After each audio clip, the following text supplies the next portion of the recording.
All right, we are back on the podcast. Thank you very much for joining us. It's been almost a week since we visited your homes with our podcasts. Thank you very much for joining us on United and Everything Football Podcast. Today we are joined by Daniel Cranting and Michael Akomia. Akomia will join us in the course of the show. Kwame Njubu-Esiako, as always with me doing this.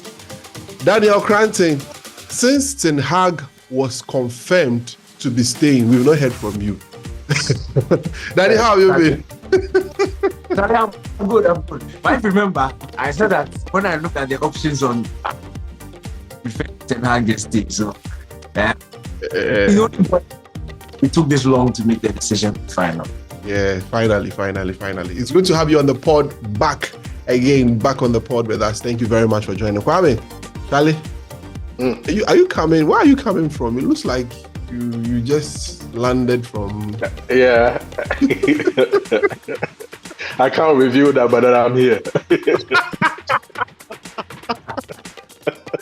Charlie, that's the most important thing. That's the most important thing. Right on time. Good to have you. Good to have you guys on the podcast with us today. Thank you for joining us. So we'll be discussing a few things. First, we'll be talking about some news making rounds that we are going to revamp our technical team. I mean, not the coach. The coach, that we know he's staying, but the technical team will be refreshed. The names that have come up, Ruud van Nistelrooy and another Dutchman.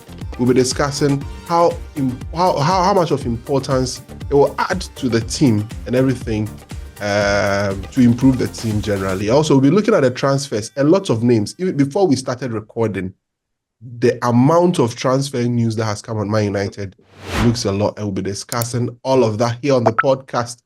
We'll finish and then zoom straight into the Euros because there are games coming up in the round of 16 and then a bit of a Copa America. I'll be discussing why this team, why they are suffering, why Brazil. We'll be discussing Brazil, a bit of it here on the podcast. So I'll make a quick turnaround. When I come back, I start everything with the guys. We just zoom straight into the issues and then we'll have our discussion. We'll be right back after this.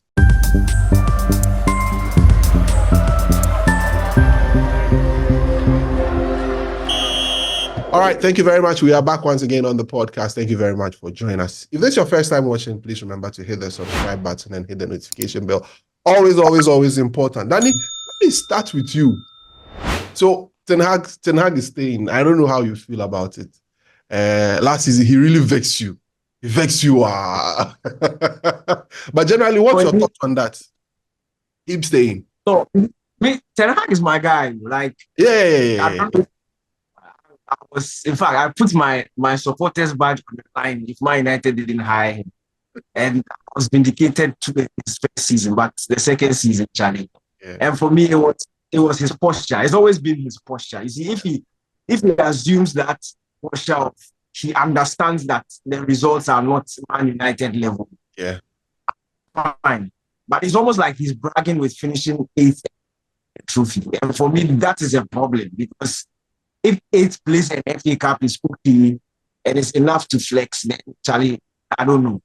But again, the last time I was here, I spoke about the fact that when I looked at the options that we were linked to, when I looked at the coaches that were available, I just felt that a proper structure should be put in place and for Ten Hag to continue because none of those guys who are available are Man United caliber. We're not about to try and Chelsea are doing. Yeah. So I prefer Ten Hag stay. The only thing that bothered me, the only thing that has bothered me is the fact that it's taking this long. Yeah. There are some teams that are very close to getting their marquee signings. Now United are dancing around. It's like we are now going to fix our backroom stuff before we even start chasing players. Yeah. For me, this thing is troubling because this is going to be the 3rd year of Ten Hag. And it looks like the work that is happening looks like something that should happen in his first year. Yeah. So I'm a bit scared because it brings promise. That's what fans love. Fans love preseason when you are. So I saw you guys posted a lineup of possible signings and things. That's what brings that love and that joy back. But when you look at what is happening at Man United and you look at what is happening at the rest of some of the more established teams, as a fan, you can't help but be scared. But let's look at the reshuffle that's going to happen in the technical stuff. Bringing in Ruud van Nistelrooy and then a man called Rennie Hack. coach of Go Ahead Eagles, who has this evening confirmed that, yes, if Man United comes calling, who are you to say no? So and it's part of the contract renegotiation for Ten Hag to stay. He has had to make some concessions, and some of the concessions has been that there need to be a revamp. It's looking as if Ruud van Nistelrooy is a club signing of a sort. I mean, if what we are reading is anything to go by, and it makes a lot of sense. I mean, to me, old player, a coach who have coached before, and all of that. But let me pick your thoughts on that. How important is having to reshuffle this whole technical team? How important is it to you? When you talk about the impact of the previous technical team, you never really know. That's the thing. You never really know who plays that very integral role in the backroom staff until they start leaving. Mm-hmm. That's when you can tell. So if one person leaves and then you start seeing that, okay, something seems different about the team, then you can tell, okay, fine, this is what he was adding and now he's gone. But I really don't know if, before we know, Benny McCarthy and Steve McLaren were giving Ten Hag some good advice and Ten Hag just refused to take it, and they were just feeding him with crap, and that's what we saw it on the pitch. You never really know. But for me, it's a composition of who we are bringing in. And again, I don't want to sound like a broken record, like this guy who doesn't say anything good in what Man is doing, but it's something we've seen before. Look, as much as it says Ineos, it's typical Glazer stuff. Mm-hmm. All we've seen is Dutch people Dutch guys linked to the backroom staff, with a Dutch manager, with Dutch transfer targets all over the place. It's the same that happened with Van Gaal. When Mourinho came, everybody Mourinho wanted, Mourinho got, until they lost faith in him. Yeah. And it looks like it's a very similar thing that is happening. For Van Nistelrooy, from a personal level, I'm very surprised he's picking a Man United assistant manager job. Yeah. And I feel like he was steadily rising in the coaching business. I think his job at PSG was a really good job. He played some really good football. Yeah. He left. He was linked to the Burnley job. Mm-hmm. And when you look at the players that a company left behind, then you look at the quality levels, compare that to the championship, I really think that he could easily have brought Burnley back. But that's another thing. And now for him to come and be number 2 in the Man U seat, unless maybe they've told him secretly that they are going to get rid of Ten Hag within the course and then he'll have the job. That's what deep down I'm feeling. Because for somebody like Van Nistelrooy, you see, don't look at Dutch managers and the history of Dutch man. In fact, the Dutch people are very proud in who they are. They don't accept number 2 just because. So I really feel like some promise has gone under. Maybe Ten Hag doesn't know, but they've told him they've told Van Nistelrooy something. And he's probably the future Man United manager, which would make sense because United, emotional things. Yeah. He's steadily rising. If he's close to this team, he will get used to the players. And this sort of the Go Ahead Eagles guy, I don't really know him. But again, another Dutch man. Yeah. And Glazer stuff. But we can only hope that we can only hope. Anyway, Kwame, we've been discussing off record, and let me welcome Akumia. Akumia, welcome to the podcast. Thank you, my brother. Danny is giving you fans. Hey, my homie that. My guy. Anyway, Kwame, off record. You were saying that we are getting more Dutch than we expected. How do you think this has happened? Why has Ten Hag suddenly? We thought a lot of power was being taken away, but it looks as if he's having his way with a lot of things. We went round in circles and then we came back to the very same points that we started, and he is basically calling the shots now. I mean, if you've gone round in circles and you couldn't find what you wanted, and you want me to carry on, I'm not just going to carry on. I have my conditions. Basically, that's what's happening right now. I'm sure all this goes into his negotiations. He's not going to lose absolute power, absolute control. He's going to have some form of influence on who he's going to work with and who we're going to sign. Yeah. I think that is in order. It was never going to be a case of the coach is just going to be a puppet and everything is going to be dictated to him. It's never going to work that way. Yeah. And we've already seen the changes. I think, like you rightly said, Van Nistelrooy is Ineos's man. Yeah. But Rene Hake seems to be Ten Hag's man. If you read everything that's gone on between the two of them, all transfers have come from Rene in the past. Yeah. That's his pick. That's his man. Mm-hmm. When Ineos came in, they made it emphatically clear that they want the best in class in all fields. Yeah. That includes improving the coaching staff. That's what fans should know and accept. It's an improvement on what we had.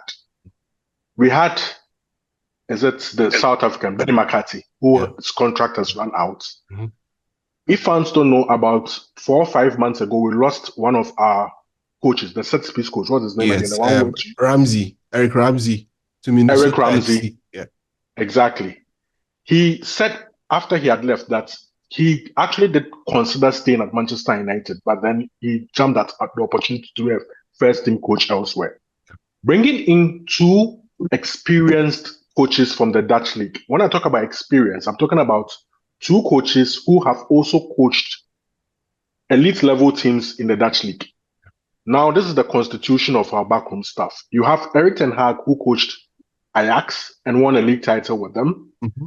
You have Ruud van Nistelrooy, who coached PSV and won a trophy with them. I think it was the cup. Yes, he won the Dutch Cup. The Dutch Cup. You have Steve McLaren, who is he's been touted to still stay on board, but probably in a different capacity. Who coached and won the league title with FC20. Yeah. These are 3 managers who have coached 3 elite teams in the Dutch league. Yeah.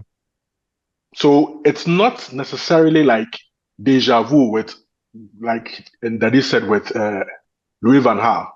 Louis van Gaal didn't have this level or quality of backroom staff. I don't think so. This is like 3 coaches who could be coaching 3 Premier League teams, all assembled as one now to coach Manchester United, right? I don't know what's going to happen to Van der Gaag. I think he may be the fall guy out of all this.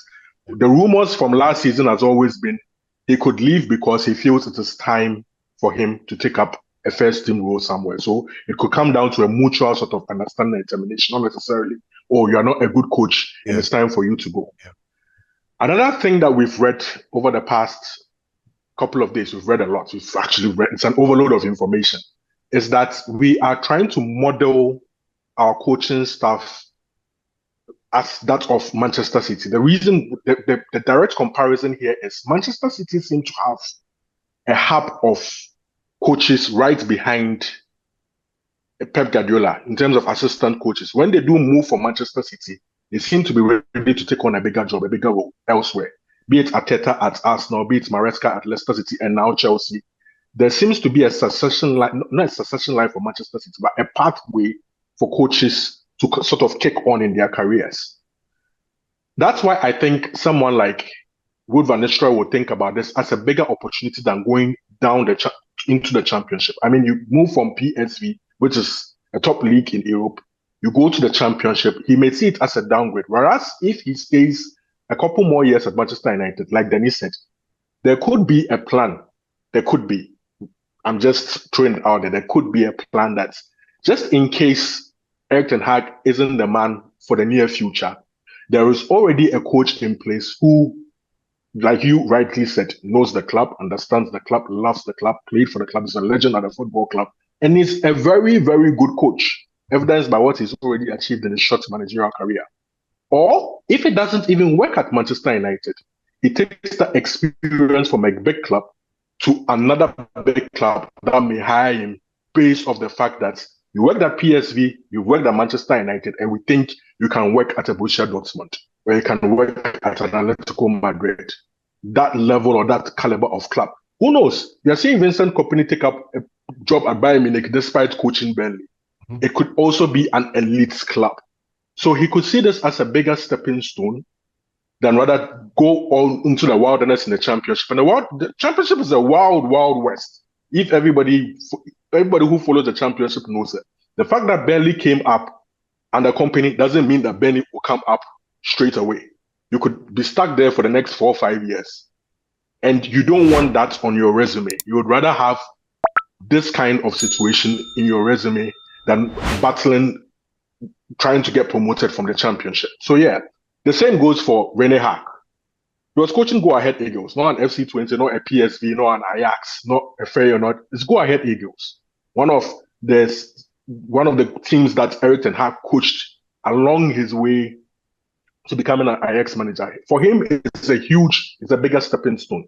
So I feel like they're all taking steps forward in their careers, despite the fact that they've agreed to be either number 2 or number 3 at Manchester United.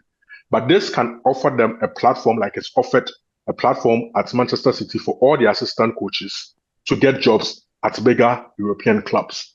It's a step forward in the right direction. See, let's not kid ourselves. You may look at it as the 3rd year in Eric Ten Hag's time at Manchester United, but it's the 1st year for Ineos. This project was always going to be a restart. Restart in the sense that they want to revamp everything. So things aren't going to be as smooth as fans expected. Things aren't going to be so smooth sailing. They have to revamp the coaching staff, and now they can move on to players. It's not so deep into the window, let's be honest. Just have a couple of weeks. We can recover from this. Akubia, what difference do you think this appointment would make? These are potential appointment. Rene Hack has already confirmed. He's jumping at the opportunity already. But it looks as if that's what's going to happen. What difference do you think this appointment will make to the coaching staff of Man United? Kwame, first of all, I would say Manchester United fans should manage their expectations around the appointment that we've done. I'm not so much enthused about the names and appointments that has been made. Action speaks louder than words at Manchester United now. This is one particular season where I hope things could get better, things could change, and we could see a proper club operating in a proper technical structure, and that is reflecting on the pitch in terms of development of individual players, and you see an improvement in the results. So we might hear of Ruud van Nistelrooy, we might hear of Rene Hack, we have Ten Hag, you have Steve McLaren. But you need to be very patient in terms of what you want to achieve. In as much as we know what Sir Jim Ratcliffe and his people want to do, I think realistically we have not come into agreement to the total vision or the real vision and mission of what they want the style of play to be. We've only heard rumors as to Jason Walkers wants us to process the ball. This is what we want to do. If we want to process the ball, this particular transfer window makes me laugh at some of the news that comes out. Yeah, we'll get to the transfer itself, and then we can link it up. Yes. So you look at the appointment and what we want to do. I think we want to source from various technical brains that could be dynamic. Coaches that Ten Hag will be ready to listen to. I don't know if he wasn't listening to McLaren or Van de Graag or whatever. But I feel if you have Ruud van Nistelrooy and he's talking, you can't say no. You have Rene Hack who is talking, you can't say no. That would be high level of arrogance, and that is going to be top level arrogance at that particular level. I think if you have Ruud van Nistelrooy also in the dressing, you have a player who have made it before at the club. You have a player who has seen it all at the club. You have a player that most players have enough respect for when it comes to the technical team, and they're actually going to listen and make sure that they do well.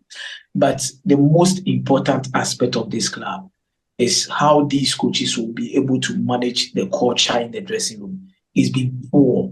The mentality has been poor. Teams are not good enough, but mentally you see them doing so well. When we are poor, mentally you see us break down. These are things we saw last season. Things need to change. We need to see a different Manchester United. And it's not only about 4-3-3, 4-4-2, or 4-2-3-1, or expansive football, whatever they want to do. It's about instilling the right culture and letting it reflect in how competitive we can be. Well, that's one thing that the Ineos team have been talking about. And if you've read around, one of the key things that they've been talking about has to do with the culture. And Sir Jim Ratcliffe has said it's not about the coaches, it's about the environment and what they seek to improve. As to what they seek to do, you don't know. You have no idea. But they are making appointments to that effect, bringing in technical director, whatever, best in class according to them, but we are yet to see how things will go. But Daniel, let's do the transfers. What kind of transfers do you think United would need this season? And then when we finish, we can zoom down to some of the names. Let me run through some of the names that have become prominent and have been reported by the very credible journalists that we expect. Just before we started this recording, Matthias de Ligt of Bayern Munich's name has come up as part of the defenders. I think, in fact, it's been reported that United wants to sign 2 central defenders in addition to the existing ones that we have. And Matthias de Ligt, we already know of our pursuit of Jared Brandtwaite, so it's also another name on the list. For the strikers, Di Marzio just confirmed that he on our list, or the number 1 target on our list, is Joshua Zexi, the Dutch striker who plays for Bologna. That's the name on the list. For the midfield, another confirmed name is Manuel Ugarte from PSG and then Uruguay. So that these are the names. I mean, if you listen to the names, if you like, and you analyze our problems, do you think it solves any of the problems that we are looking at? I don't want Zexi, not because he's not a good player, but we have an issue with goal scoring. Yeah. Okay. Hoyland will take time. He's like a long-term sort of project. Yeah. We have a serious issue with goal scoring. You are not now going to bring in another, and I'll say he's try and error goal scorer. He's not a prolific goal scorer. He's a very good footballer. Yeah. If you watch him, he can drop deep, link up, very good dribbler. But he's not known for his ruthless goal scoring, which I think United needs, because we have enough players in this squad to create chances. But it's put. All right. Before Danny will come back to complete that. But Akumia, you heard my question. So yes. But what's your perspective on what the kind of transfers you think we'll be having? How do you want to play? How do we want to dominate? I think Zexi is a direct replacement for Anthony Martial. And how Zexi plays is how Eric Ten Hag saw Anthony Martial. Mm-hmm. And if you watch the preseason, Eric Ten Hag spoke a lot about the quality Martial offers. And if you look at Zexi, what he gives and what Martial does, I think there's not enough difference between the two of them in terms of style of play, not talent or potential, because Anthony Martial is far ahead of Zexi when it comes to talent and potential. Yeah. And you look at Anthony Martial being very intelligent from this aspect, but Zexi also have the opportunity to grow under another Dutch manager, just like Anthony Martial grew under Louis van Gaal at some point in time to also do well. I agree with Danny perfectly well that we need a goal poacher. We need a goal scorer. We need someone to be putting the ball at the back of the net. So if you're buying Zexi is giving you 14 goals in the talent Serie A, which personally I feel it does not give you the belief that this is a player who has the X factor. Yeah. But Anthony Martial has given me this particular perception about players that comes in with that particular kind of quality. Especially when they fit in for the right coach. Yeah. When Anthony Martial was coming in, I was like, what kind of player have you going to buy? What is he going to do for us? But that season, Anthony Martial was literally our best player. He was just 17 goals. He was just making everything click for us. Yeah. And his combination, who even knows that Zexi is going to be the reason why maybe Garnacho is going to score 10 goals. Zexi is going to be the reason why maybe Hoyland is going to score 15 goals. We don't know. Yeah. But I believe it is a profile out, a profile in. Okay. Martial out, Zexi. Let me get back to Danny. Danny, you were making a point on Zexi. Yeah. Yeah, I look, I put a brilliant point on the comparison between Zexi and Martial. But again, you see, even when Martial was there and fit, we still lack that ruthless finisher. And my problem, you see, if you compare it to a team like Arsenal that say they don't want a recognized number 9, Saka has a track record of giving at least 15 goals next season. Martinelli, when he's fit, can give at least 15 goals a season. And we've seen it consistently, at least in the past 2 seasons. If Martinelli is not there, Trossard can give you those 15 goals. United will have the players like that. Garnacho last season was his highest scoring season. Rashford, we don't know whether he will be in the mood next season or not. Højlund, we know he's not a prolific goal scorer. So you can't necessarily compare your situation to teams like that. Yeah. So for us, what we lacked last season, we had a ton of chances. Creating a ton of chances. Yet the inability of the guys up top to put in the back of the net, that was the problem. Yeah. So I feel like if we can address that fixed, or we are going to get Zexi and get another prolific goal scorer, we fine. But I don't think that is going to happen. So I think if you are looking at a profile of player like that, they need to find somebody who is good at the link-up, good at the build-up, but can also score. It's also a very natural goal scorer. But the reason why I don't necessarily like players like that is they base themselves in and around the box and never really want to get into the box. Like they are satisfied if they are flicking and doing nice, but the numbers don't necessarily push them. And I feel like we have enough creative players. We don't need another player who is interested in dropping deep. And we just need somebody who can score the goals. So if we can get a direct competitor for Højlund, somebody who can do what Højlund does, but also score, I'll prefer that than going for somebody like Zexi. Not that I don't think he's a bad player, but at this point in time, I don't necessarily think that. I mean, what you're making is the kind of profile. It's not the kind of profile we need. Yes, if I exactly. Get you very, very well. It's not maybe. I've made the same argument with. Kwame asked me that same question, and I made the same argument. Kwame, I don't know if your stance have changed given the discussion that have been going around the team, and you seem to be one person who gets Ten Hag's vision very, very well. So. The issue is not the profile. The issue is whether the player is experienced enough to actually do the job. Because see, the question I asked you was between Ivan Toney and Zexi. I think they are the same profile. Ivan Toney likes to drop deep, likes to link up play, hold up play, can play the ball out wide, find people, as well as get into the box, stick set pieces away. The question was, should we get somebody who has the know-how, the experience, especially in the Premier League now, or we get a young kid whom we can develop into that star kind of player? What we have to accept, which is unfortunate because I would have preferred Ivan Toney just as you have, is Ineos have come in with a vision to buy young players whom they can develop to become superstars, world beaters. This vision is not just based off the fact that they are signing 23, 24. They want to sign 23, 24-year-old players. Even the price tags assigned to these players seem too normal for Manchester United. We are talking about signing players for £38 million. By us, signing a striker for £38 million is actually weird because we seem to be overpaying for even average players. So they're trying to change the whole culture around the football club. And another thing that I've noticed, very good point that you raised, that it's about Ten Hag's vision.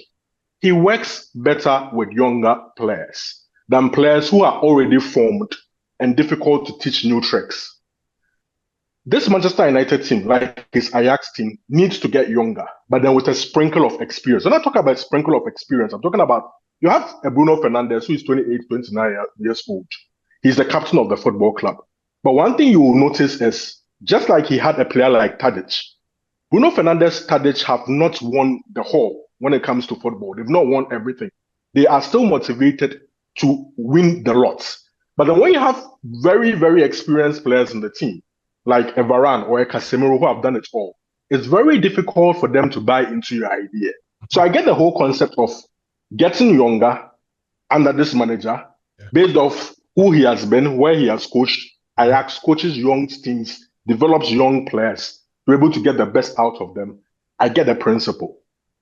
So I get the whole Zexi thing. I sort of get it. It's just I just wish we went for more experience. I mean, at least on this show and amongst us, it looks like the decision or the argument or the analysis is unanimous. We would have wished for something better. Someone who could score. You see, I wanted to raise this particular point, Sally. Danny has raised a very good point when it comes to bringing in a prolific striker. Yeah. But in the strikers market now, what is the quality? Who can actually be the fox in the box for us as quick as possible? And Danny has raised his hand. I think he has a response for you. Look, I'm coming in. This is where I also feel like now Borussia Dortmund has gone in for Seydou Guirassy. Mm-hmm. Now Dortmund has Guirassy, Fulkrug, and Haller, Sebastian. Mm-hmm. Now all three of them are not going to play at the same time. So you think through and you ask yourself that you can get Zexi, but can you also push for somebody like Nicolas Fulkrug or even Sebastian Haller? Yeah. You don't know what your club is going through. And, these players are, these players are not players who are 30 million euros players. They are not 40 million euros players. They are not 20 million. And I know three of them cannot be at Borussia Dortmund. Yeah. It will get to a time, either one will go on loan with an obligation to buy or something. I don't know why we don't exploit that particular kind of market. I come here, just an answer to you. Haller is a goner. Ever since his cancer recovery, he's not been the same player. He's a huge subject of discussion in Germany here. He's not the same guy anymore. So you'll be taking a huge risk by going for a player like that. AFCON winner. It's not the same. It's not the same again. This is club level. I mean, Danny, let's hear you. And at club level, he worked under Ten Hag. Okay. And I would say he had one of his best seasons. But he failed in the Premier League. That's the problem. No, the Premier League was under a different team and a different manager. Okay. Some players do well for some managers. No matter where they go, these players are going to source and do well for their managers. Yeah. You get me right? Yeah. That is why Ten Hag was so much. You look at players like maybe Lisandro, there are some other players you can talk about. Some of these players will come in, they will play for their manager, they will do well. Yeah. And Sebastian Haller is not going to become a starter at Manchester United. Neither for this could be a starter. But we need these experiences in front of goal when the going get tough for players like Zexi and Rasmus Højlund. We have to go for a break in 1 minute. Let Danny come and then make his point and then we'll go for that break. My biggest problem with this whole Man United saga is the delay in confirming Ten Hag. When Guirassy's release clause was came to the public light, I was asking the guy went for like 35 million pounds. Oh, it's less. That's a simple signing Man United makes. And you see, he doesn't cost much. His wages won't be much. He can sit on the bench, but will always be ready to come in and do a job. And you see, Guirassy is a proper goal scorer. Like, he knows how. He's a fox in the box. His movement in the box is brilliant. He's that sort of player who, if Bruno is playing behind him, Bruno will be happy. Because every sort of ball into the box, he's going to try and fashion it out and make a chance out of it. And also, because of his age, he also helps Højlund to sort of learn from him. Yeah. But I would keep buying these young players. You see, the key with working with young players, Ferguson taught us, but Man U, with abundant Fergusons, we are not thinking. Young players can't work in a vacuum. They can't work with themselves. If you fill a whole team with young players, like what Chelsea is doing, don't struggle. You need experienced heads in the team for them to be able to bounce off knowledge and some of these things. So if I'm going to bring in Zexi again, is Zexi going to learn from Højlund? Too is confused. Garnacho too is confused. That's where Ruud van Nistelrooy comes in. That's where Ruud van Nistelrooy actually comes in. You see, coaching on the pitch is different from having somebody. It's like, look, if Cruz becomes the coach right now, Cruz won't have that same impact on Camavinga as if he's playing with him on the pitch. It's a completely different thing. Like that thing, we can't overlook it. It's the same thing we did to Evans and Smalling. As soon as they started playing together, we got rid of Ferdinand and Vidic and we left them alone. And these two promising players just went, like, all of a sudden they couldn't play football again. Okay. You are going to get some of these young players. If that is your vision, you must, you have to. You can't, you must bring some of this experience in there. Don't lose that train of thought. I want to make a quick turnaround. When I come back, we'll pick it up from the strikers issue, then look at all the other issues, and then all the other areas that we need to improve, and then we can analyze all of that. This is United and Everything Football. We'll be right back after this.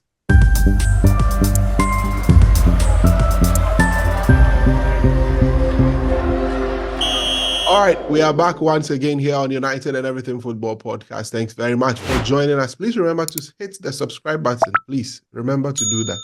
We need your subscription. Get us to 1,000 subscribers. We need you, please. It's very, very, very important for us. Daniel, let's. You are making a point on the strikers. Let's conclude that, and then let's look at the defense. Jared Brantwaite, Matthias de Ligt. Let's look at that areas too. Look, I absolutely love Brantwaite. I'm a big fan of him. I don't understand why Southgate decided to go to the Euros without him. He's not your. I don't think England has had a centre back like him in a while. I think he's a fine blend between what you want in a modern day defender and fashion like stopper. And he's also really good in the air. Look at his height. Look, he's a perfect centre back for modern day football. And I'm very surprised it's only United who are looking to get him. But don't be surprised if we miss this train. That's it. Next, Pep has signed him. Mm-hmm. So I think that for me, he should be the number one. He should be the person that we are looking for. And also because of his 1 year in the Premier League. Look, for a 19-year-old, what he did with Everton last season, it's really gone under the radar. And it's very funny for me. I always say this thing. 21 where determines the sort of noise that is made about you.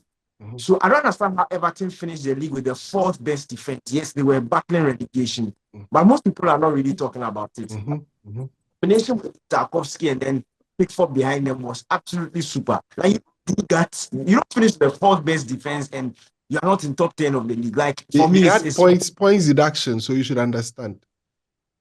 Even if you add their points deduction, they still would have been in the bottom half. So that is a really record. And for me, look, it's one of the few times I'll say forget the price tag. Forget it and go for him. Because he has a very high ceiling. And the sooner you get him, the better for you. He's a sort of player who I think will thrive brilliantly with. And that balance is there. That balance is there. And also, he's walking into a team that I hope we don't get rid of Maguire. At least for the next season, I hope we don't get rid of him. He should be in there. Yeah. Maguire still has some useful things to give this team and also to give some of the players this team. So for a young defender like Brantwaite, look, get him quick, get him fast, and let him start that integration with the team. And the sky is the limit. The guy has a huge ceiling. All right, Kwame, you have been having nightmares about Matthias de Ligt. I remember the first time you were linked to de Ligt, Kwame, we were on the same platform, and Kwame said he had gone to sleep and he dreamt about de Ligt. True to it. David Austin today has reported that it seems to be happening. Kwame, why? What's the problem with de Ligt? See, the disappointment started with the whole UEFA Todibo thing. I can't believe that when it got to Manchester United's turn to actually sign the absolute perfect centre back that we need, we have a problem. It's like we're cursed. And then that night I went to sleep and then I woke up and then the only person I could see in my sleep was Matthias de Ligt. Before all this link started, I was like, why am I having these nightmarish dreams? The reason is Matthias de Ligt's injury record over the past few years has been atrocious. Horrible. And I don't know what goes into a player who had such a high ceiling at a very young age, who goes to Juventus and something doesn't go on right. Then goes to another big club like Bayern Munich and now is surplus to requirements. And I always say this, Bayern Munich don't let very good players go easily. They don't. They will fight tooth and nail to keep you if they really want you. Have you seen how they're going to war with Madrid over Alphonso Davies? They're not signing a new contract. We don't care if you go for free, but you have to stay and you leave when we want you to leave. That's typical Bayern Munich. Once they put you on a transfer list or they're ready to let you go, I always say there is something wrong with that. While we were talking, I quickly checked and the injury record. And On transfer markets, we'll project it on the screens for you to see. It's very bad. I mean, It's terrible. given our I think he's had 2 knee injuries over the past 3 or 4 months. Yes. The same site, if I'm not knee ligament injuries. Linear ligaments injury, linear knee ligaments. Thank you very much. Yeah, and all of that. When Bayern Munich are willing to let you go for a cheaper price, they're just getting rid of a problem. They wrapped some for us in Owen Hargreaves. They wrapped one for us in Bastian Schweinsteiger. The history is already there. So we should be really, really, really careful with this one.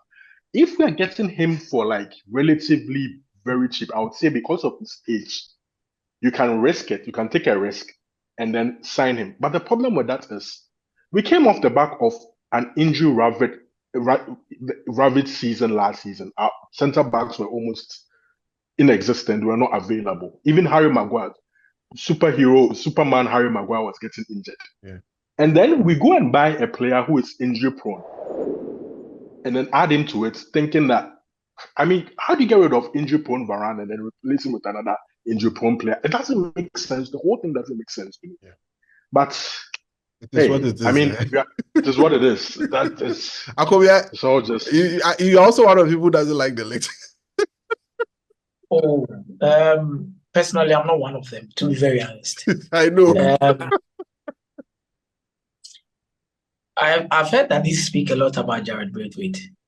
Personally, I have my assumptions and thinking about British players. It's a stereotype. This is stereotype pure. There are few British players which I find exceptionally good. That could handle pressure, that could deal with pressure, that have the character to play for a club like Manchester United. Yeah. If you are setting the tone and the line for an English player to play as a centre-back for Manchester United, the tracker or the perfect example will be Roy Ferdinand. Not in terms of mentality, approach, and strength to deliver at the end of the day, being a leader on the pitch. Braithwaite is 19-year-old. He has 21, an impressive 21, yeah. 21 years old.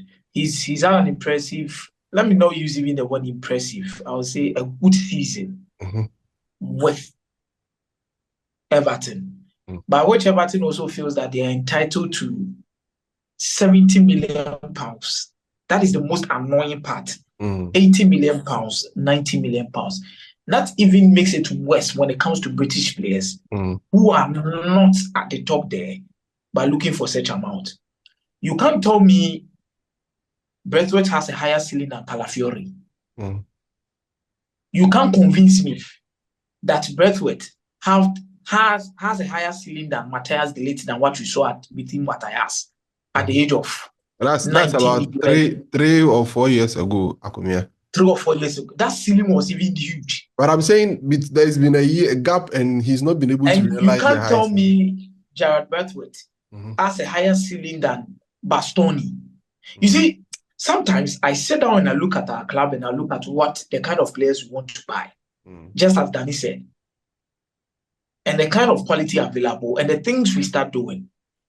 If you are going to buy Jared Braithwaite, I'll be the most disappointed fan of Manchester United if you should buy this kid for more than £60 million in total package. Fair. I'll be extremely, I'll be angry. That's fair. I'll be disappointed. Then, we do feasible cost. Yeah. So, with Jared Braithwaite, one, the price is at £70 million.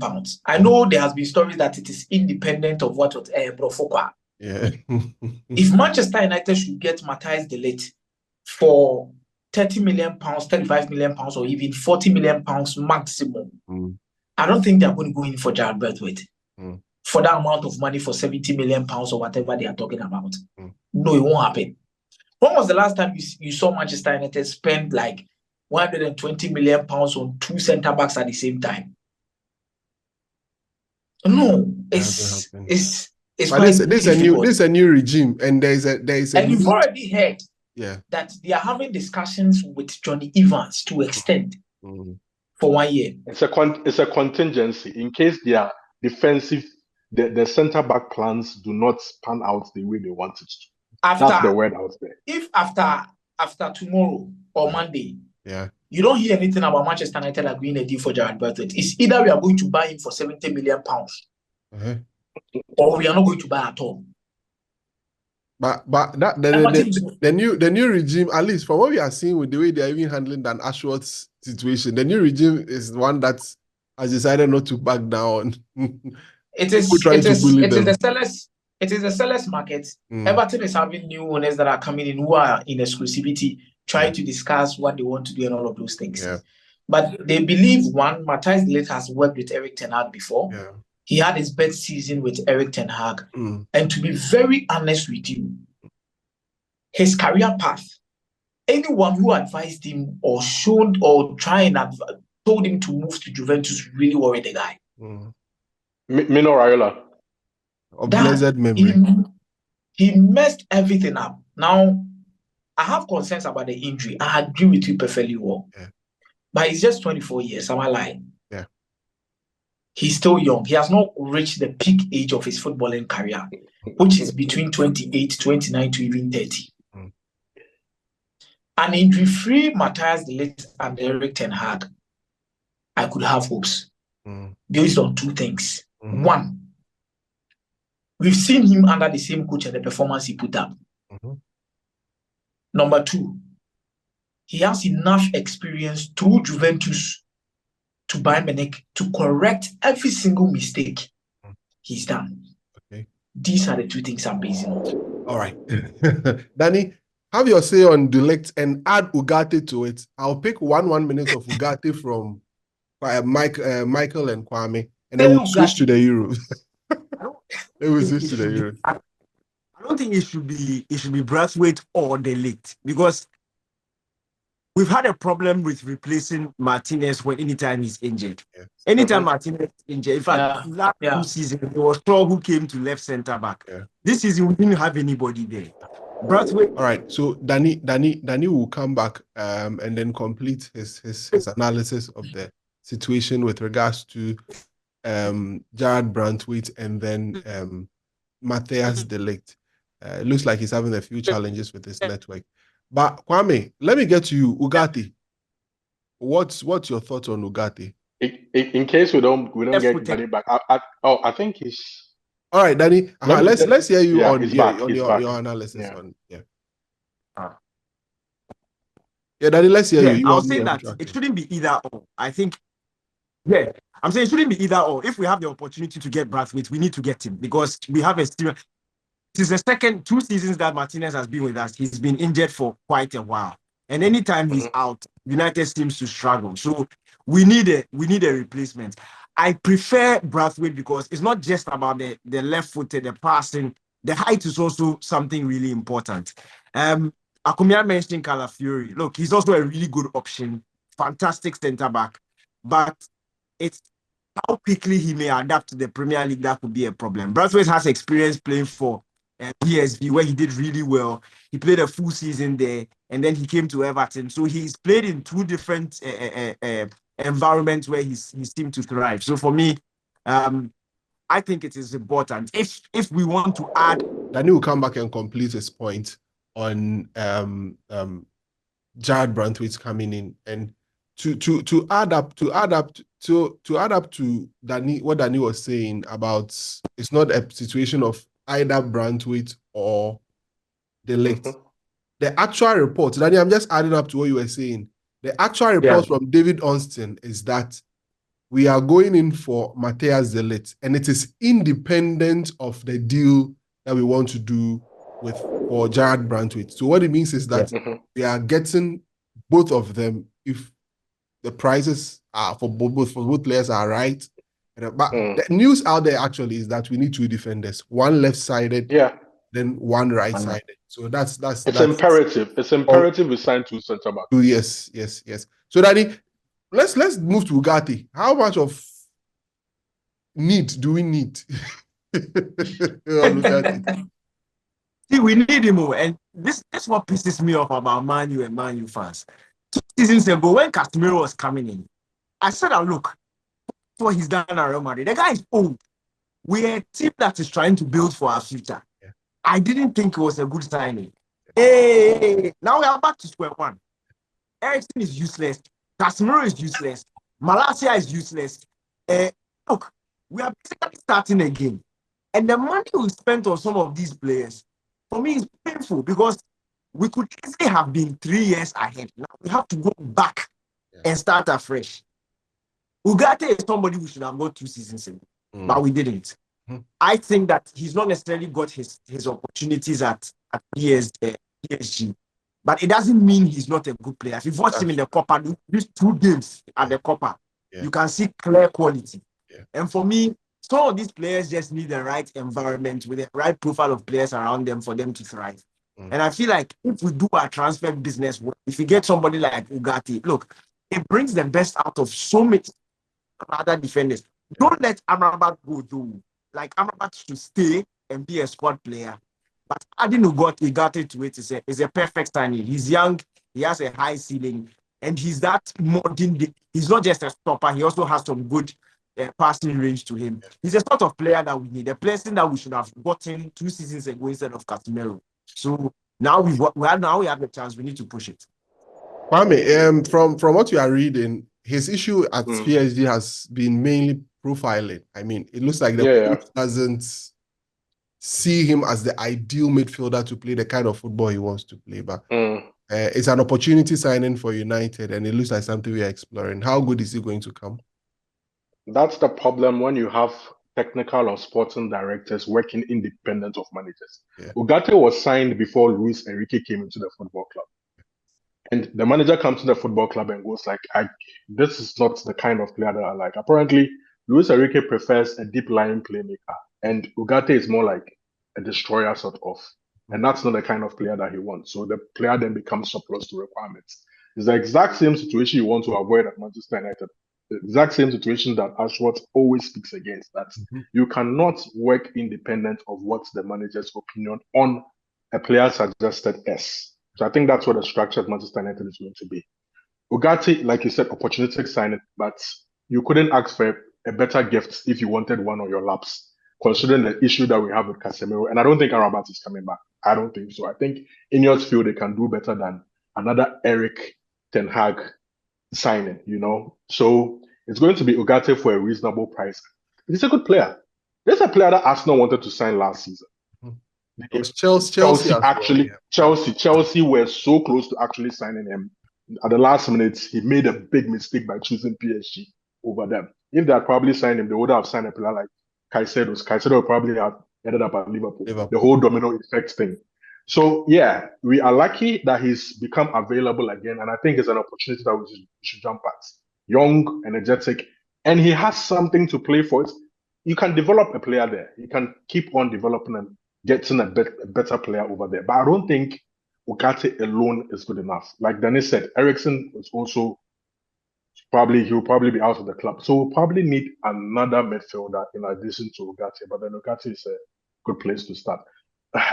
People would say they would want both Neves and then Ugarte, but the numbers just it won't so we'll probably have to look for a cheaper because it's clear that Neves has been on our radar for quite some time. Probably our first option. But then if we're not going to get him, we should get somebody else in addition to our opportunistic signing in Ugarte. And that's the argument people also make has to do with the fact that we have Mason Mount, and Mason Mount was bought to be a younger Ericsson. So if Ericsson leaves, Mount is there. You can look at the whole midfield balance. This thing gets to me when people do this. It's a squad game. Squad game. Manchester City had £100 million Jack Grealish sitting on the bench in the FA Cup final, and nobody made any noise about it. Rather, they were talking about an £85 million Anthony who couldn't start. See, others get away with doing the right things and not much noise is made about it. But when it comes to Manchester United, everything is heavily scrutinized. It's not a game of 11 players. If it was just down to that, right, we would have been able to deal with all the injury issues that we dealt with last season better based off the fact that we have a quality squad. But because our squad isn't good enough and we just have about 10, 11 good players, when those players are injured, like are struck with a lot of injuries. Okay. There is not that much quality to turn to. Mhm. So let's not do that to ourselves. Okay. If we can get 6 midfielders who are good enough to start, let them compete.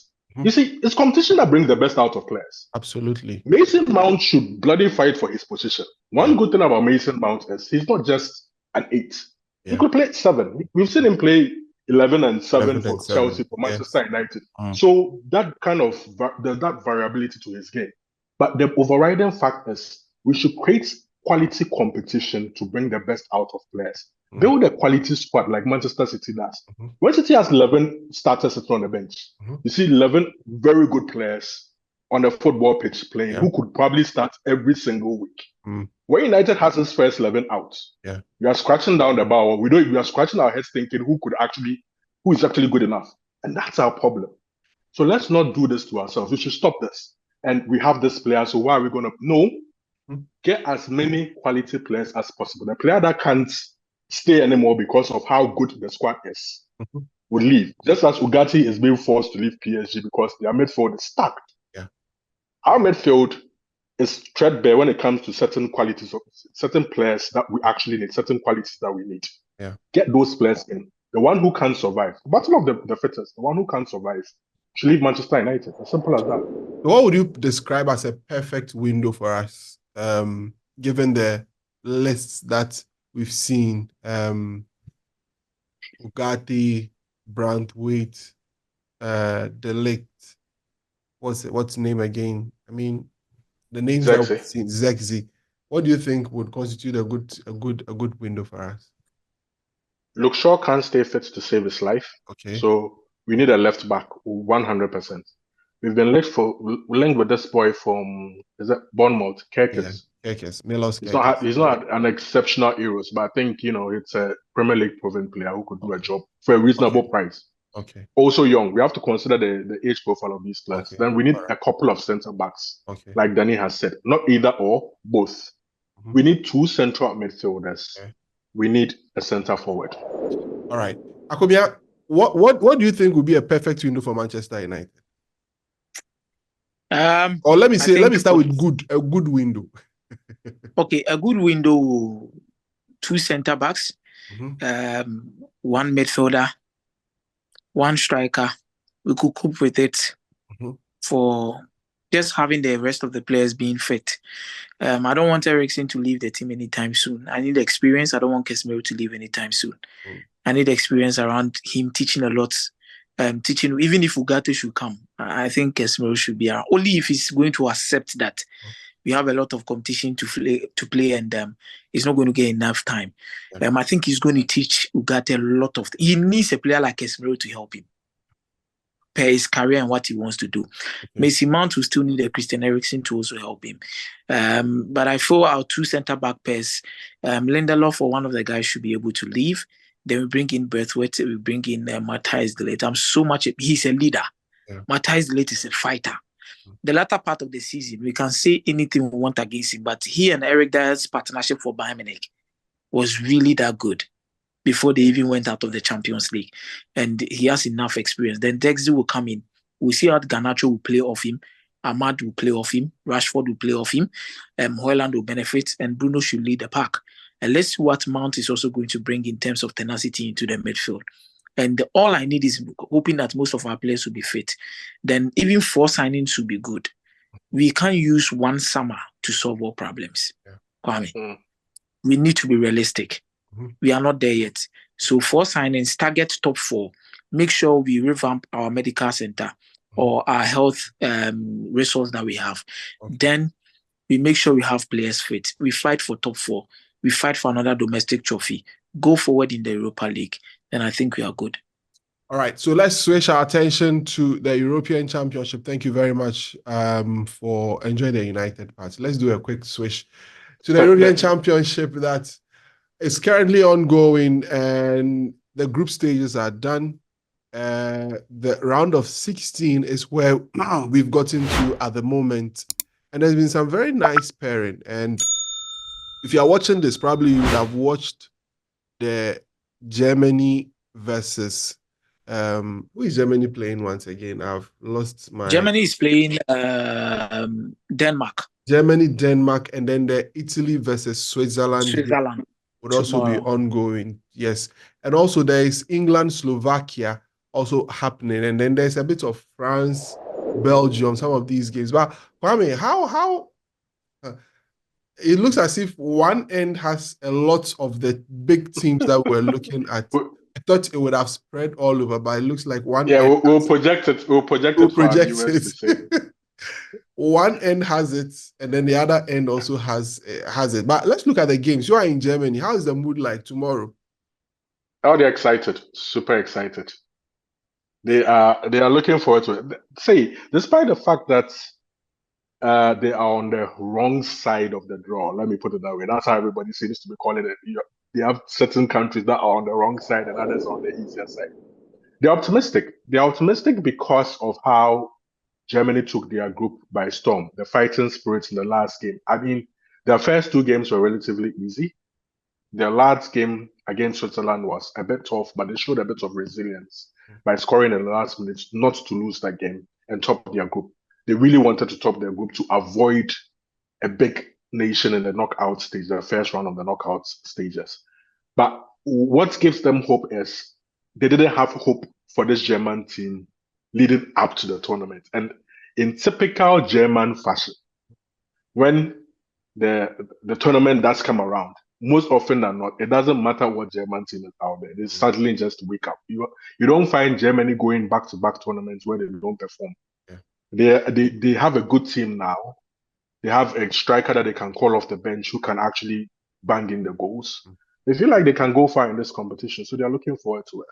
But let's look at the game against Denmark. How Denmark drew all their games. Yeah. They conceded just a goal, if my memory serves me right. No, they conceded 2 goals, in the group stages. One against England and one against Slovenia in that particular group that they found themselves. But how much and in Germany, I'm sure there's that debate of who should start between Kai Havertz or Füllkrug, and I'm hearing of either Havertz playing and one of Florian Wirtz dropping to the bench, but it's looking like Füllkrug, based off on what he's done when he's come on into the team and what he's done, is getting the nod to start tomorrow. How was the debate like? What's the argument? There have been numerous polls that have been run both on the internet, on traditional TV, everything. Everybody wants to see Füllkrug starts, but I don't think Nagelsmann is going to listen to the outside noise. I think he's going to still go with Havertz starting up front. And when things don't go well, at least he has something to come off the bench to change the game. One thing that this German team doesn't have is depth in quality, especially in forward areas. You take out Leroy Sané, you take out Füllkrug, there's not much coming off the bench to come and change the football game. Look at it in reverse. If things aren't going right with Füllkrug, is Kai Havertz coming to what's he coming to do? Nobody knows what he's coming to do. So it's better you have an alternative coming off the bench that can alter things for you. Knockout stage, it's not just 90 minutes. It could go 120 minutes. It could go into a penalty shootout. You need to have something in reserve. So I think you'll be thinking along those lines. Denmark are tough to break down, but then they find it difficult to score. That's the thing. They're not banging in the goals. Our own striker, Rasmus Højlund, is not doing the business when it comes to scoring goals. So I think that's where they're going to fall short, because this German team has a goal in them in every single game. I can't say the same for Denmark. So I still see Germany winning this. Danny, a quick one on Germany, Denmark, and then let's look at Italy versus Switzerland. Yeah, Germany, Denmark have, I think, were the worst group in the competition. Only one win came out of that group. The rest of them were very boring games. But they've created some decent chances. That's a funny thing. I think Eric is only second to the run items created in this competition. But Rasmus comes for. He's just allergic to putting the ball in the back of the net. If you're going to maintain that in the knockout stage, it's trouble for you, because, as Kwame said, Germany know how to score goals. They will create the opportunities, they will score it as much as. All right, so Daniel will join us today. We've had a bit of a challenge with the Daniel's network. Please bear with us. with regards to that particular situation. But Kwame, let's switch to the Italy versus Switzerland game. Italy needed that last minute goal to guarantee they could have qualified. In fact, looking at the way teams were qualifying on 4 points, could have been they dangerous. could have still qualified. Yes, but they could have still qualified regardless of that. But what do you make of that in a Swiss team? They've looked very solid in the tournament. Switzerland have looked good, actually. They've impressed me. Yeah. And based on my English ties, I would rather Switzerland win than Italy win. But then it's Italy. Italy have the history. They have everything going for them. It's the Azuris. Yeah. When it comes to tournaments like Germany, they also defending know champions for a reason. Exactly. But then the Italian team, in all honesty, doesn't look very convincing. I think they're trying to blend in a lot of new guys like Carlo Fiori and all those people at the back. Yeah. It's a huge tax taking over the likes of, these and then Barzagli and then, yeah. Exactly. It's quite a huge, Bonucci. But these are big names, So it's Bastoni and then the rest have quite a hell of a job to do to live up to that same reputation. But it's not the best of Italian sides. But like I said, it's Italy. Italy is Italy. Azzurri is Azzurri. They have a tradition, something to, live up to. So it's going to be a tough one. Off the back of history, you would say Italy should win this one. But I think there will be an upset in the knockout stages. I'm going for Switzerland upsetting the Italian. Let's look at England, Slovakia, and then Spain, Georgia. That's the one. Yeah. That's the one. England, Slovakia for both of us. Yeah. We are hearing Kobbie Mainoo is starting. We are hearing Kobbie Mainoo is going to get a start over the weekend on Sunday. I think Paul Scholes has been the one-man campaigner for Kobbie Mainoo to start it. One-man advocate. And I think finally he's going to be heard. And England needed to change something. They have to change something. Whatever that they've been doing, it's not been working. Yeah. So something has to give. And it looks like Trent Alexander-Arnold did not work. It looks like Conor Gallagher should not even have come onto the football pitch in that third game in the first place. You've seen the infograms, you've seen the stats, you've seen the comparisons. Everything shows. Yeah. He has no business starting games for England. I don't even know what he's doing in the squad. And it's either you drop Jude Bellingham deeper or you keep him in advanced areas. Yeah. That's the whole decision. If you're going to keep him in advanced areas, the ready-made replacement in central midfield is Kobbie Mainoo. So they're going to have a Kobbie Mainoo, they're going to have Rice, they're going to have Jude Bellingham. I think Foden is back from the birth of his third child at the age of 23, 24. When you have money, it's good. He's going to probably start again on the left. Yeah. We are hearing Gordon had a bike accident or something. He's even ruined the chances of him starting the game anyway by going to get involved in an accident. And the debate is whether Saka should start instead of Cole Palmer. We had Ian Wright saying, Arsenal's own Ian Wright saying that probably Saka should play at left back and Cole Palmer should play on the right wing. But I think he'll still go with Saka there, and if things aren't going well, Cole Palmer comes on. Another issue is whether Luke Shaw is fit to start at left back. Yeah, because Trippier is also having a challenge. Trippier has a challenge. That's the thing. I don't know how we are going to, but then starting a player who hasn't played for 4 months from the get-go. There's also Trent Alexander-Arnold playing at right back and then Kyle Walker at left back also is another option. I think that works. Honestly, I think that sort of works. You get it. They can start and then you can give Shaw 30 minutes or probably extra time if he gets there. We are speaking a lot about England and not talking about Slovakia because Slovakia are the minnows. But then we've seen in the edition before the last Euros, England got knocked out in the round of 16 against Iceland. Yes. So upsets are possible, especially with how bad England has played in the competition so far. I just think there's just too much quality there compared to the Slovakia side. I think England would once again grind out another one. It wouldn't be spectacular, it wouldn't be exciting, it would just be a grind out and they'll make it to the quarterfinals. Well, Spain, Georgia, quickly, and then we can bring the show to an end. Spain are the best team in the tournament. They're the only team that has won all 3 games in the competition, the group stages. They play the most exciting football. They play the best football. Iñaki Williams and Yamal Musiala are tearing things apart. Unbelievable football. They've been spectacular. But then the thing about these competitions, Nico Williams and Nico Williams. Yamal. Did I say?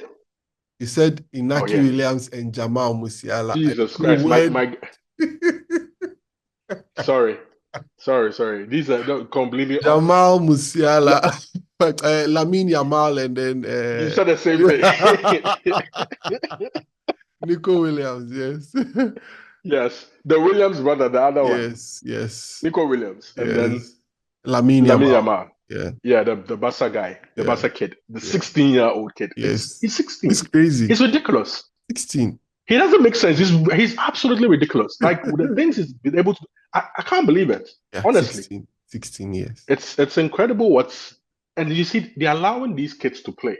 Yeah, they have the courage to throw these kids in, same as they did for Pedro, same as they did for Gavi. Spain allowed these players. If you're old enough, you're good enough, and that's the thing that Southgate isn't old enough to do. Spain is just too good for Georgia, like way too good for Georgia. I mean, they will get through easily, but then I think the next stage they face Germany, the host nation. That's where it really gets tasty. Yeah, but Spain are getting through to the next stage of competition. Easy. When teams qualify with a 100% record, I am scared for them. I am scared. Yeah, not the best teams always win. Yeah, I'm scared. The competition. So please watch out for Georgia against Spain. If you are going, if you are going to put money on Spain, just be careful. Georgia have provided the most exciting games in the competition. Yeah. I'd give them that because I never ever saw that coming. Yeah. The games against Turkey, they've just been great to watch. Like they're just exciting. They're just like they just go for it. They're carefree. I'm just sounding. I'm not saying Georgia will do anything, but I'm just sounding cautious because football scripts can be very funny. I just wanted. I'm going 4-0 for Spain. After all you said, 4-0 for Spain. We'll be back here to talk about this. Guys, thank you very much for joining us on the podcast. Unfortunately, a bit of a network issue, so we had to lose our guest in between. What's wrong with your Brazil? Just before you go, tell us about Brazil. What's wrong with Brazil? When Ronaldinho talked about it, what's his name? Rafinha. He's been dropped against a legend. But Brazil Kwame, has football fallen off? Because Brazil that we knew it was full of fantasy tricks, fun, everything. What's happened to football? We'll discuss that on the next episode. Our time is up. Thank you very much for joining. Remember to hit the subscribe button and hit the notification bell. We'll see you on the next one on the podcast. Have a great time and bye-bye.